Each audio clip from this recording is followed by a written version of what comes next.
Na ndugu mpenzi mtazamaji wa Tanzania Sports Vibe, karibu tena katika channel yetu ya michezo na burudani ya hapa nchini Tanzania na katika soka letu la Tanzania. Bana, leo nimekuletea taarifa mbalimbali za usajili ambazo zimeripotiwa kutokea wiki hii, na taarifa ya kwanza ambayo nitakuletea updates zake ni kuhusiana na Maxim Nzengeli. Bwana, za ndani kabisa, Maxim Nzengeli inaripotiwa kuwa alikuwa Yanga kwa mkopo akitokea Semenyema.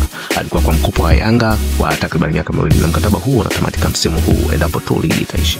Yanga ametuma ombi la mkopo la miaka miwili tena, lakini management ya Maxim Nzengeli imesema naona inataka mchezaji huyu akatafuta changamoto sehemu nyingine.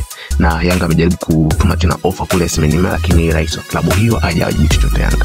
Pia tetesi inayofuata ni Issa Fofana. Inasemekana klabu ya Simba ina mazungumzo na management ya Fofana ili kuja kuchukua nafasi ya Musa Kamara ambaye tabia zake zimeonyesha kutokuridhishwa wa benchi la ufundi, na hivyo kutaka kusaka kipa mwenye ubora zaidi yake ili iweze kuachana naye.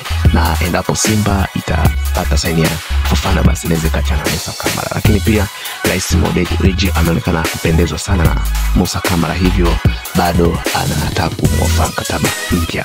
Na habari nyingine ni kuhusiana na Dese Mkwala.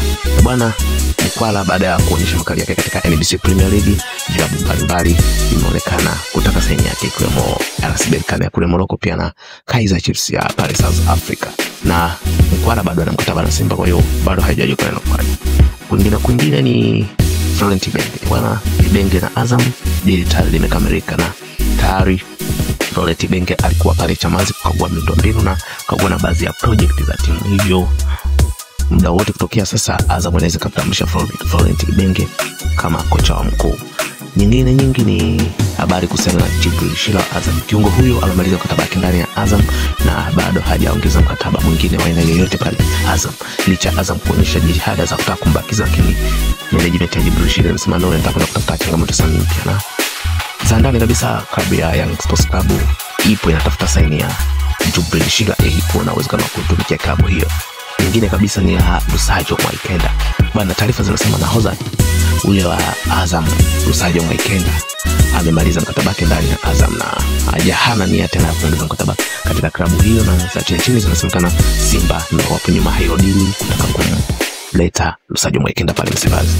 Na mwisho kabisa ni issue ya Pacome Zouzoua. Bwana, kiungo wa Yanga Pacome Zouzoua mkataba wake unafika mwisho, lakini mpaka sasa bado hajasaini mkataba wote wa kuendelea kusalia Yanga, na inasemekana kuwa viongozi wa Yanga wamejaribu kufanya maongezi, lakini amewaambia ngoja msimu uishe ndipo wataanza kufanya maongezi ya mkataba mpya. Na kumbuka tu Pacome Zouzoua hapo katikati alihusishwa na Simba sana. Je, ndio wakati sahihi wa Pacome kuondoka Yanga? Bwana, usisahau kusubscribe